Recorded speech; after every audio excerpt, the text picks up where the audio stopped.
जब किस्मत साथ ना दे तो क्या करना चाहिए। दोस्तों, जब किसी इंसान की किस्मत साथ नहीं देती है तो उसकी पूरी मेहनत से किया गया काम में भी सफलता नहीं मिलती है, और जब किस्मत साथ नहीं देती है तो मंजिल तक पहुंचने के बाद भी मंजिल उनसे बहुत दूर निकल जाती है।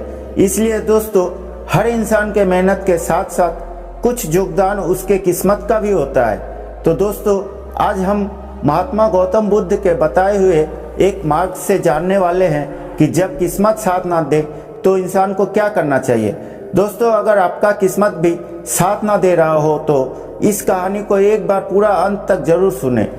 एक बार की बात है, महात्मा गौतम बुद्ध के प्रिय शिष्य आनंद कहीं जा रहे थे।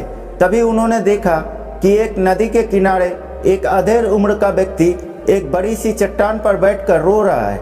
उसे रोता हुआ देखकर आनंद उसके पास गए और बोले, क्या बात है वत्स, तुम कौन हो, तुम्हारा नाम क्या है और यहाँ पर बैठकर क्यों रो रहे हो। आनंद की बात सुनकर उस व्यक्ति की सिसकियां थम गई। वो अपने आंसू पोंछता हुआ बोला, मेरा नाम रमेश है, मैं पास के गांव का रहने वाला एक बदनसीब व्यापारी हूँ। मैं जो भी काम करता हूँ वो बिगड़ जाता है। व्यापार के चक्कर में मैंने अपने पत्नी के गहने भी गंवा दिए, मैंने अपने परिवार को भी खो दिया, यहाँ तक कि मेरा घर भी गिरवी पड़ा है। मुझे तो लगता है कि मैं किसी काम का नहीं हूँ, मेरी किस्मत ही खराब है।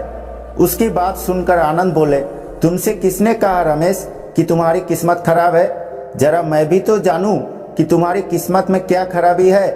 रमेश बोला, पहले मैं खेती करता था पर हर साल उसमें घाटा हो जाता था। कभी सूखा पड़ जाता था तो कभी ज़्यादा बारिश के कारण फसल बर्बाद हो जाती थी। इससे परेशान होकर मैंने व्यापार करने का सिद्धांत किया।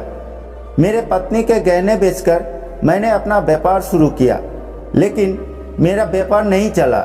शुरू में परिवार वालों ने मेरा साथ दिया, लेकिन जैसे जैसे मेरे व्यापार में नुकसान होने लगा तो मेरे परिवार वाले भी मुझसे दूर होने लगे।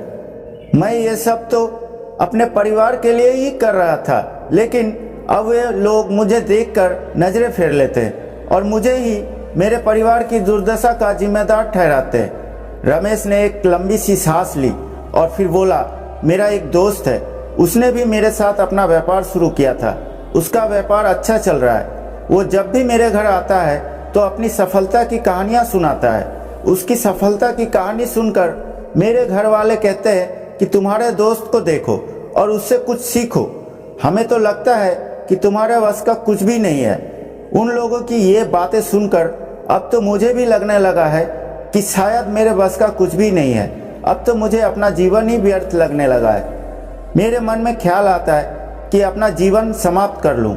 मैं यहाँ आया भी इसी इरादे से था, लेकिन हिम्मत नहीं जुटा पाया, इसलिए यहाँ एकांत में बैठकर विलाप कर रहा हूँ। आनंद बोले, ओ तो ये बात है, वैसे क्या तुम इसके अलावा कुछ और भी कहना चाहते हो। आनंद की बात सुनकर रमेश ने बोला, एक और मेरा हर काम खराब हो जाता है, दूसरी ओर मेरा दोस्त है जो हर समय मुझे नीचा दिखाने का प्रयास करता रहता है। मुझे समझ में नहीं आता है कि मैं क्या करूं। आनंद बोले, क्या तुम अपने दोस्त की बातें सुनकर दुखी हो।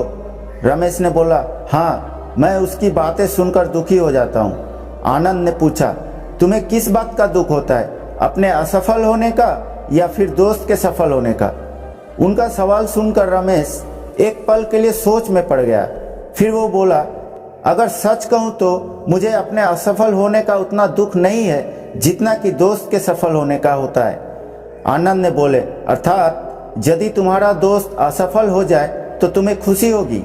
रमेश बोला, हाँ, मुझे बहुत खुशी होगी। आनंद ने बोले, इसका मतलब है कि तुम्हारी खुशी तुम्हारे दोस्त पर निर्भर है। अगर वो चाहे तो तुम्हें खुश कर सकता है और अगर वो चाहे तो तुम्हें दुखी कर सकता है। तुम स्वयं से ना तो खुश हो सकते हो और ना ही दुखी हो सकते हो, अर्थात तुम अपने दोस्त के गुलाम हो गए हो, इसलिए तुम्हारा कुछ नहीं हो सकता। रमेश ने हाथ जोड़कर बोला, ऐसा ना कहे, आपकी बातें सुनकर मुझे कुछ आशा आ रही है। आनंद बोले, जब हम किसी से आशा बांध लेते हैं तो उस पर निर्भर हो जाते हैं। ऐसे में हमारी खुशी और दुख भी उस पर निर्भर करने लगता है। इससे बेहतर है कि तुम अपने आप से आशा बांधो। जब तुम ऐसा करोगे और साथ ही पूरे जतन से काम करोगे तो तुम्हें सफलता अवश्य प्राप्त होगी। ये कहते हुए आनंद ने एक पल के लिए रमेश की ओर देखा, फिर अपनी बात आगे बढ़ाई। तुम्हें लगता है कि तुम्हारा दोस्त तुम्हें दुखी करने आता है, पर अगर विचार करो तो वो बातें तो सच्ची ही कहता है। वो अपने संघर्ष और अनुभव की बातें बताता है। तुम उन बातों से बहुत कुछ सीख सकते हो। तुम्हें इसके लिए उसका धन्यवाद करना चाहिए कि तुम्हें घर बैठे कुछ अनुभव मिल रहे हैं। तुम उन अनुभवों का लाभ उठाओ, नई शुरुआत करो, कर्म करते रहो, हार मत मानो। एक दिन तुम्हें सफलता अवश्य मिलेगी। आज तुम जिसे अपना बुरा वक्त या बुरी किस्मत कह रहे हो, एक दिन ये बदल जाएगी। इसी के साथ तुम्हारे विचार भी बदल जाएंगे। और देखना, जब तुम्हारा अच्छा वक्त शुरू होगा तब तुम्हारा दोस्त भी तुम्हें अपनी सफलताओं की कहानी सुनाया करेगा। तब वो अपनी असफलताओं की बातें बताएगा ताकि तुम उसकी बातें सुनकर भ्रमित हो जाओ, तुम्हारा आत्मविश्वास हिल जाए और तुम गलत निर्णय ले सको। लेकिन उस समय भी तुम्हें अपनी बुद्धि का प्रयोग करना होगा। तुम्हारा दोस्त जैसे आज तुम्हें दुखी करने आता है, उसी तरह उस समय भी वो तुम्हें दुखी करने आएगा, क्योंकि जिस तरह उसे दुखी देखकर तुम्हें मजा आता है, उसी तरह उसे भी तुम्हें दुखी देखने में उतना ही मजा आता है। रमेश बोला, आपने सही कहा, लेकिन मेरा सबसे बड़ा दुख ये है कि मेरे परिवार के लोग भी इसमें शामिल है। वास्तव में मैं तो अपने परिवार के लिए अच्छा करना चाहता, लेकिन वे लोग भी मेरी बात नहीं समझते हैं। वे भी मुझे गलत समझते हैं और अब तो वो मेरे साथ भी नहीं रहते हैं। आनंद बोले, मैं सब समझ गया, तुम सांत्वना चाहते हो।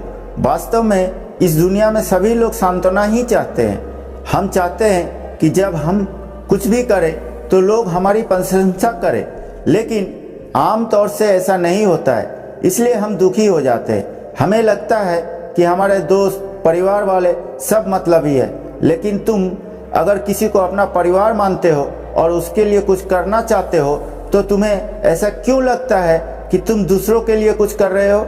वास्तव में तुम अपनी खुशी के लिए कर रहे हो।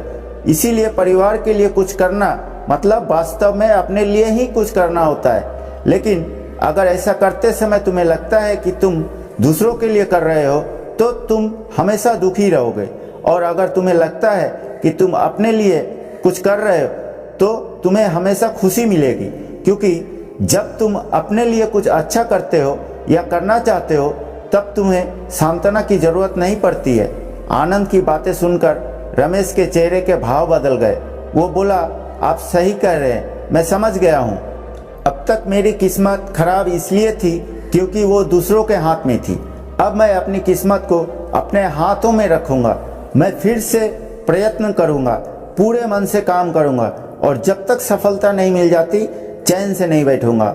रमेश की ये बात सुनकर आनंद मुस्कुराए और उसे एक छोटी सी डिबिया देते हुए बोले, इस डिबिया को हमेशा अपने पास रखना। इसमें एक ऐसा राज है जो तुम्हें बड़े से बड़े दुख से भी बाहर निकाल सकता है।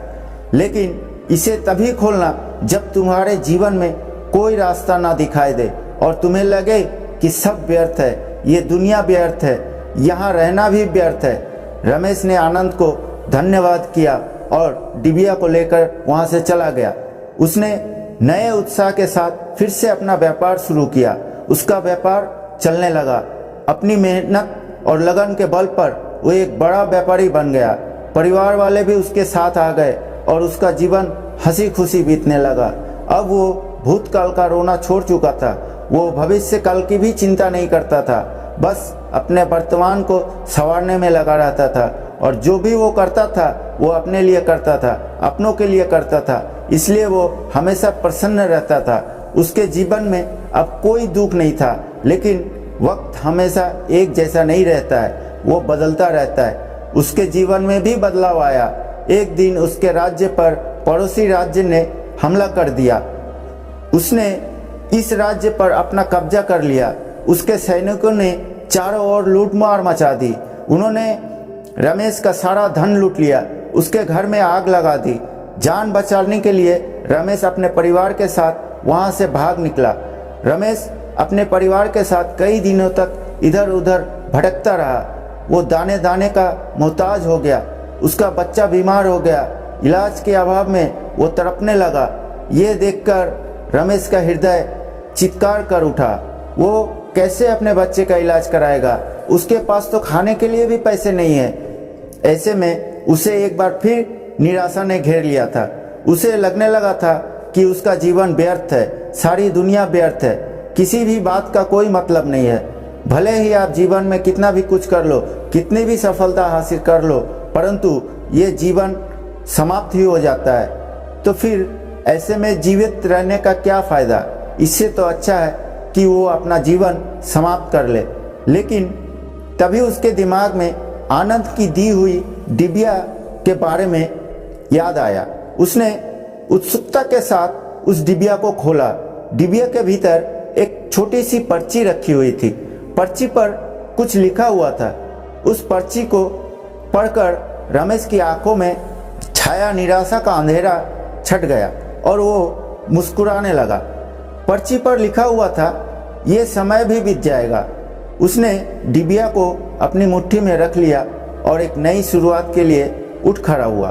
दोस्तों, अगर आप भी ऐसे ही परिस्थिति से गुजर रहे हैं तो निराश मत होइए। अपने अतीत पर शोक मत कीजिए, ना ही भविष्य की चिंता कीजिए। अपने वर्तमान और उसे बेहतर बनाने के लिए सच्चे मन से प्रयत्न करें।